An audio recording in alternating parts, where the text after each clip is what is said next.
मानव विकास primates के इतिहास के भीतर एक विकासवादी प्रक्रिया है, जिसके कारण होमिनिड परिवार की एक विशिष्ट प्रजाति के रूप में होमो सेपियंस का उदय हुआ, जिसमें सभी महान वानर शामिल हैं।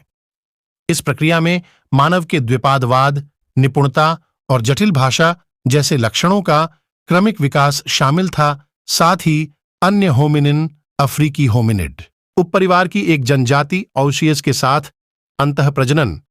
यह दर्शाता है कि मानव विकास रैखिक नहीं बल्कि वेब जैसा था। मनुष्यों की उत्पत्ति के अध्ययन, जिसे मानव जनन या मानव विज्ञान भी कहा जाता है, में भौतिक और विकासवादी मानव विज्ञान, जीवाश्म विज्ञान और आनुवंशिकी सहित कई वैज्ञानिक विषय शामिल हैं। प्राइमेट्स लगभग 85 मिलियन वर्ष पहले माया अन्य स्तनधारियों से अलग हो गए थे। लेट क्रेटेशियस काल में उनके शुरुआती जीवाश्म पेलियोसीन के दौरान 55 मिलियन साल पहले दिखाई दिए थे। प्राइमेट्स ने क्रमिक रूप से वानर समूहों का निर्माण किया, जिससे वानर सुपरफैमिली का निर्माण हुआ, जिससे होमिनिड और गिब्बन परिवारों का जन्म हुआ। इनसे लगभग 15-20 मैया का विचलन हुआ। अफ्रीकी और एशियाई होमिनिड्स ओरंगुटान सहित लगभग 14 मैया में अलग हो गए। होमिनिन्स ऑस्ट्रेलोपिथेसीन और पेनिना उपजनजातियों सहित 8 और 9 मैया के बीच गोरिलिनी जनजाति गोरिल्ला से अलग हो गए।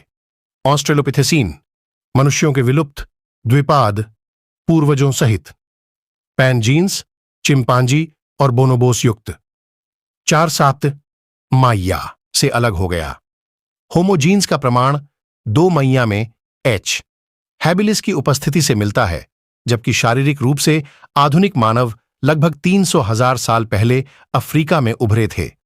प्राइमेट्स के विकासवादी इतिहास का पता 65 मिलियन वर्ष पुराना लगाया जा सकता है।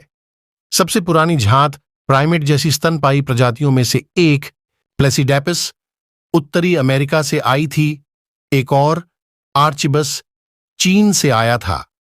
इसी तरह के अन्य बेसल प्राइमेट पेलियोसीन और इयोसीन की उष्णकटिबंधीय परिस्थितियों के दौरान यूरेशिया और अफ्रीका में व्यापक थे।